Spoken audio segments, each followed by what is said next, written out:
Henry Kissinger volvió a referirse al tema de Ucrania y cómo podría terminar ese conflicto. Respondió algunas preguntas de Andrew Roberts del Spectator. La pregunta fue, la que quiero destacar aquí, la siguiente. Henry, en Davos dijiste que la línea divisoria entre Rusia y Ucrania debería volver al statu quo anterior, porque continuar la guerra más allá de ese punto podría convertirla en una guerra no por la libertad de Ucrania, sino en una guerra contra la propia Rusia. Fue objeto de una gran cantidad de críticas por eso, sobre todo por parte del señor Zelensky. ¿Cómo va a encontrar el mundo un nuevo equilibrio después de esto, como sea que termine la guerra? Y la respuesta de Kissinger fue la siguiente. Cito literalmente sus palabras. El propósito de la declaración de Davos era señalar que la cuestión de los objetivos de la guerra debía abordarse antes de que el impulso de la guerra la hiciera políticamente inmanejable. Cuando Zelensky comentó, no había leído lo que había dicho. En sus declaraciones más recientes ha aceptado esencialmente lo que expliqué en Davos. Dio una entrevista al Financial Times el 7 de junio que aceptaba fundamentalmente el marco básico. El marco básico es este. Hay 3 resultados posibles para esta guerra. Los 3 todavía están abiertos hasta cierto punto. Si Rusia se queda donde está ahora, habría conquistado el 20% de Ucrania y la mayor parte del Donbass, la principal área industrial y agrícola, y una franja de tierra a lo largo del Mar Negro. Si se queda ahí, será una victoria a pesar de todos los reveses que sufrieron al principio.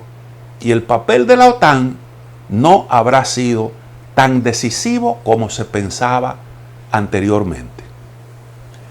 El otro resultado es un intento de expulsar a Rusia del territorio que adquirió antes de esa guerra, incluida Crimea. Y luego surgirá el problema de una guerra con la propia Rusia si la guerra continúa. El tercer resultado que esbocé en Davos y que en mi impresión Zelensky ahora ha aceptado es si la gente libre puede evitar que Rusia logre conquistas militares y si la línea de batalla regresa a la posición donde comenzó la guerra, entonces la agresión actual habrá sido visiblemente derrotada. Ucrania se constituirá en la forma que tenía cuando comenzó la guerra, la línea de batalla posterior a 2014. Será rearmado y estrechamente relacionado con la OTAN si no forma parte de ella. Los temas restantes podrán dejarse para una negociación. Sería una situación que está congelada por un tiempo. Pero, como hemos visto en la reunificación de Europa, después de un periodo de tiempo se puede lograr. ¿Podrá ser, esta es otra pregunta, podría ser otro tipo de situación de Corea del Norte, Corea del Sur, donde se solidifique en 70 años de estadística?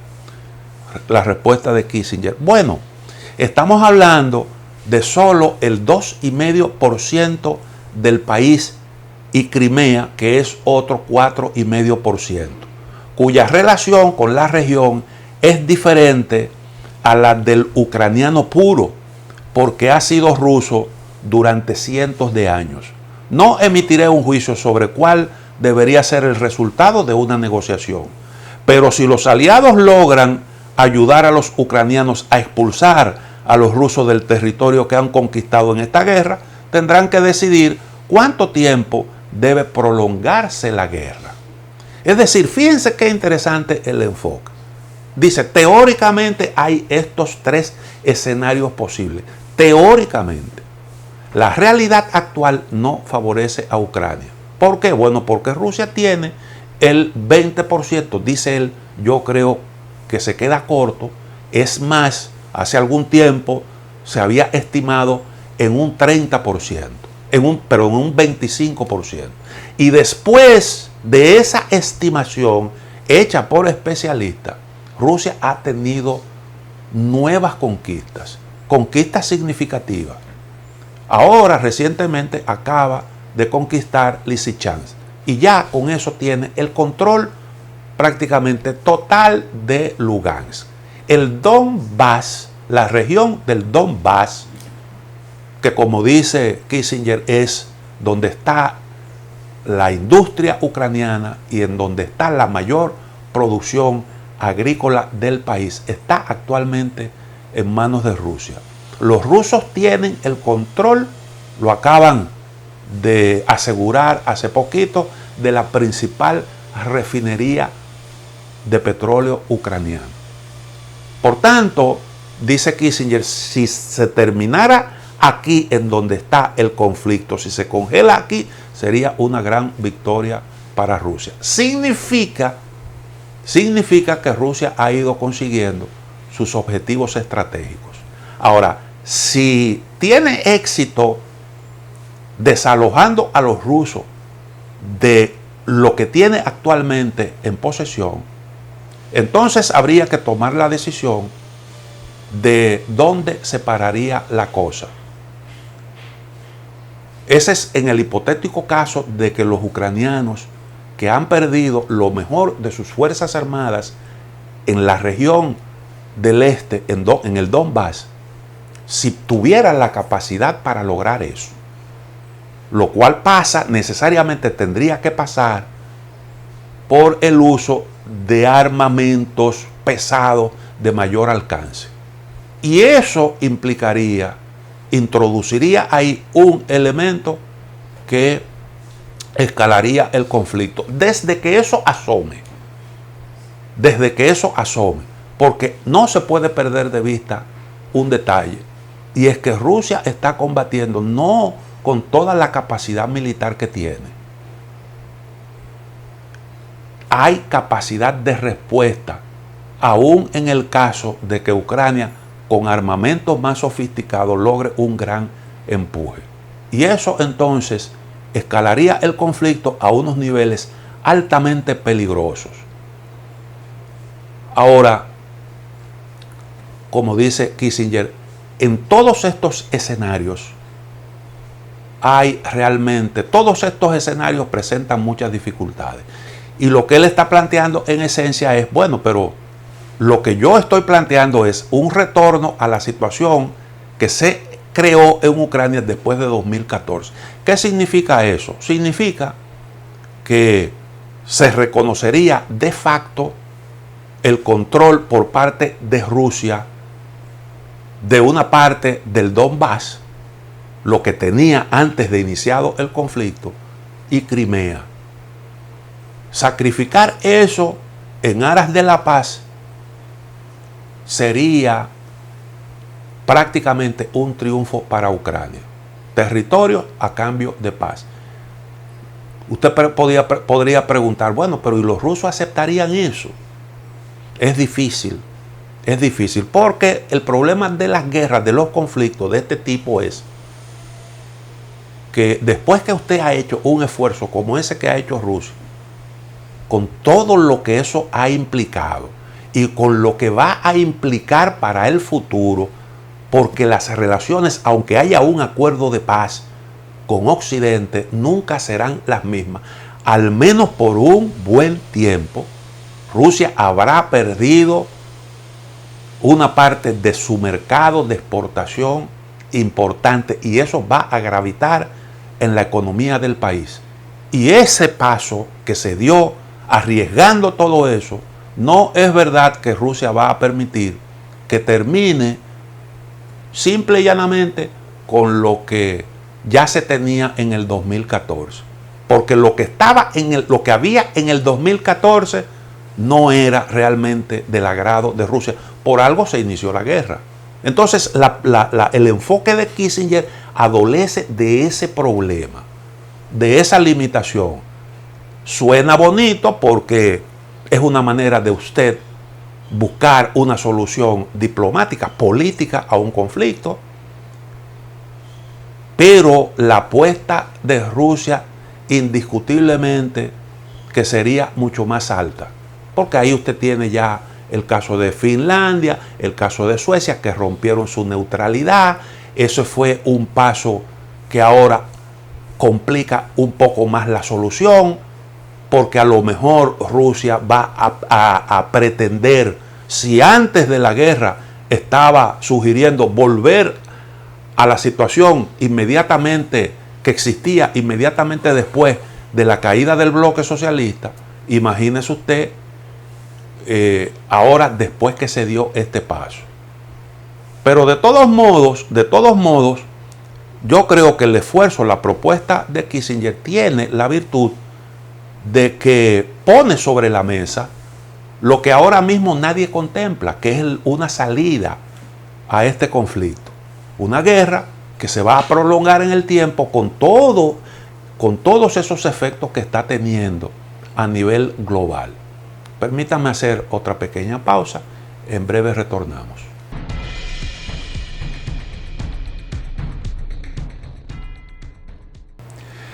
Hay algo que no está presente en el enfoque de Kissinger sobre esta cuestión. ¿Cómo es que debe terminar la guerra? ¿Cómo se puede terminar la guerra? Porque la gran pregunta no solo tiene que ver con Ucrania, porque Ucrania es simple y llanamente un evento dentro de un proceso de enfrentamiento entre grandes potencias por la hegemonía mundial. Por tanto, la pregunta es, ¿cómo va a incidir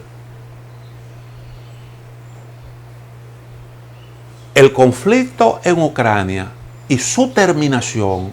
¿Cómo va a repercutir en un ambiente, en un plano más amplio, en esa competencia? ¿Quién quedará mejor posicionado? Si China o el bloque occidental con Estados Unidos como líder, porque ese es el gran problema. Y eso está en el fondo de este asunto. Lo de Afganistán, lo de Irak, Siria, Libia, y esas aventuras que nosotros vimos ahí, lo he dicho muchas veces y tendré que repetirlo cuantas veces sea necesario. Eso era parte de una estrategia. Y en el centro de esa estrategia no estaba China, que cuando se inició todo ese proceso no era un competidor serio para Estados Unidos. Fíjense cómo han cambiado las cosas en tan corto tiempo. Cuando comenzó esa aventura con la invasión de Afganistán, China no era una seria amenaza. La atención se centraba en Rusia. Y todo eso tenía que ver precisamente con Rusia. Presencia ahí en el corazón de Asia Central y un control de los recursos energéticos en la región de Oriente Medio. Los ejes del mal. Y eso era parte de una estrategia de contención de Rusia. Eso fracasó. Estados Unidos se retiró de allí. Por eso Rusia entiende, ya te retiraste, reconoces tu fracaso. Yo me incorporé a los esfuerzos en Oriente Medio, logré darle un giro a la situación allí a mi favor, poniéndotela a ti difícil. Entonces ahora llegó el momento de yo plantear mis exigencias. Ese fue el caso de Rusia. Y Occidente cometió el error de devolverse otra vez. Y en vez de tener a China en su radio de acción, colocó a Rusia, inexplicablemente.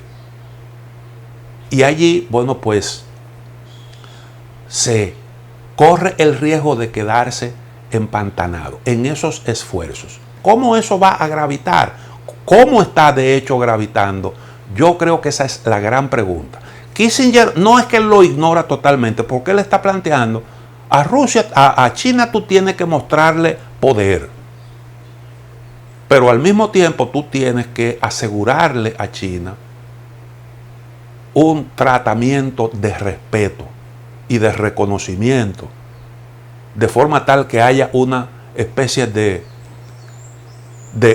competencia civilizada. Más o menos ese es el enfoque, que yo creo que es el enfoque correcto. Creo que es el enfoque correcto, porque lo otro es una confrontación que va a seguir metiendo al mundo en cada vez más dificultades. Ahora, estos esfuerzos que se están haciendo ahí en Eurasia realmente le vienen a complicar la situación a todo el bloque occidental, porque eso está significando un esfuerzo descomunal. Y en ese esfuerzo, aunque Estados Unidos ahora anda por ahí con Europa entera en sus bolsillos, lo que significa más poder en la práctica que antes no tenía de forma efectiva, porque Estados Unidos siempre ha liderado el bloque occidental. Sin embargo, Europa tenía su propia agenda. Ya Europa no tiene una agenda de seguridad. Ya Alemania no es la líder de Europa. Es Estados Unidos. Quien traza las pautas en Europa es Estados Unidos. Y Europa tiene ahora una relación de dependencia mayor de Estados Unidos, incluso hasta desde el punto de vista de los recursos energéticos. Y entonces Estados Unidos realmente es el que dice lo que va, prácticamente sin discusión ninguna. Usted ve países como Alemania, como Francia, que prácticamente han renunciado a los intereses como nación, a los intereses nacionales para aplicar políticas suicidas. Cuando usted ve eso, bueno, pues llega fácilmente a la conclusión de que Estados Unidos tiene mucho más poder. Pero ¿qué ocurre? Que por ese camino el bloque occidental sencillamente terminará debilitado con el tiempo.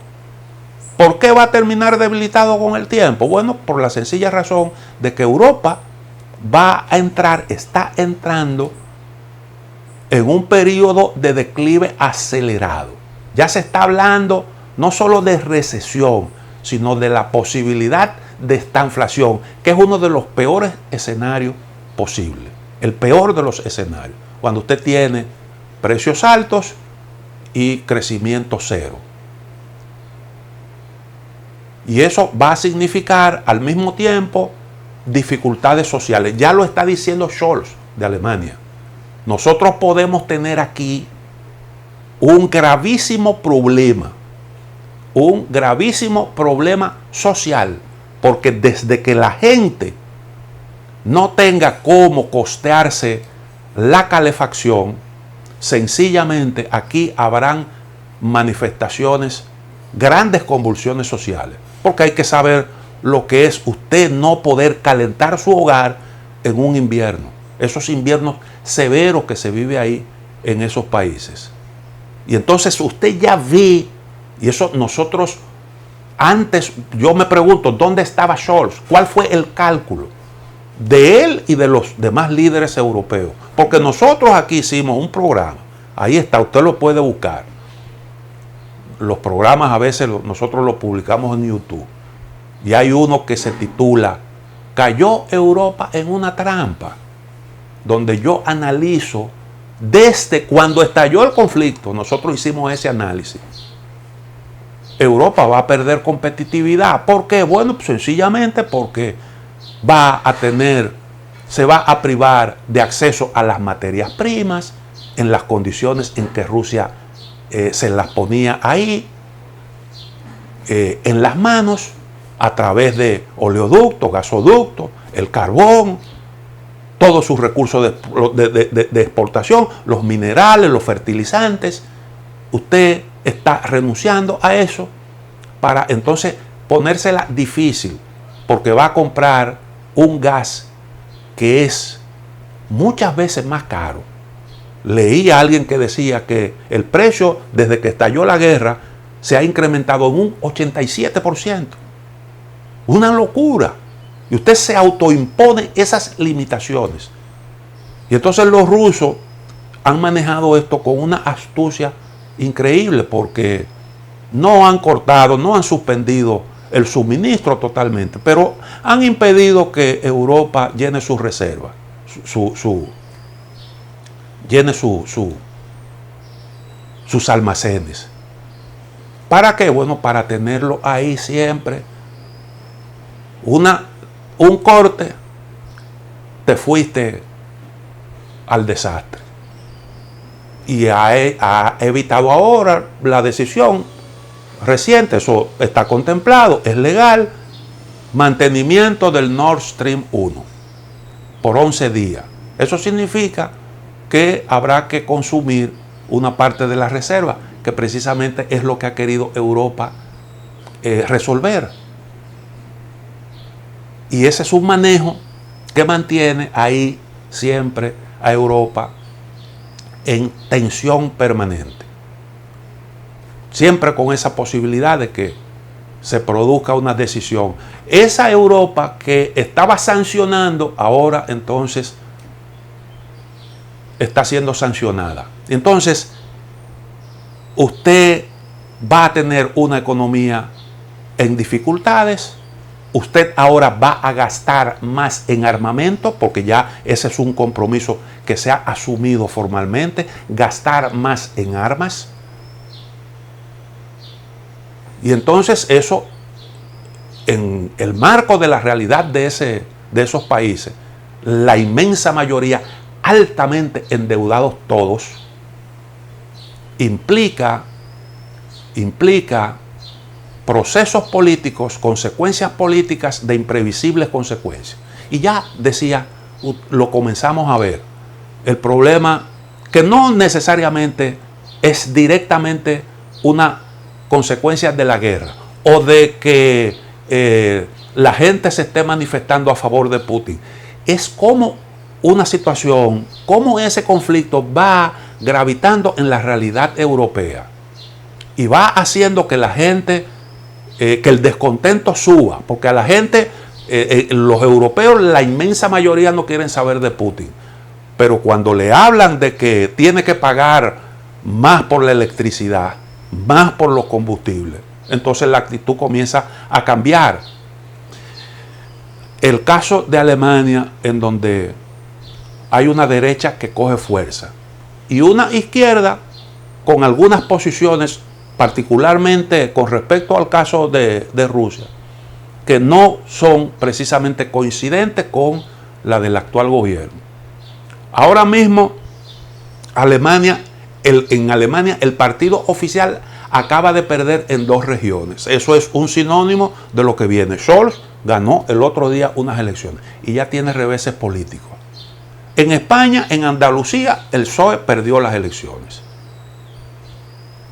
Y la verdad es que el papel que está haciendo Pedro Sánchez es un papel altamente ridículo, porque se ha convertido en un gobierno prácticamente en una especie de apéndice de Estados Unidos. Estados Unidos apartó a España de una línea que venía sosteniendo por décadas, con el caso de Marruecos y de Argelia.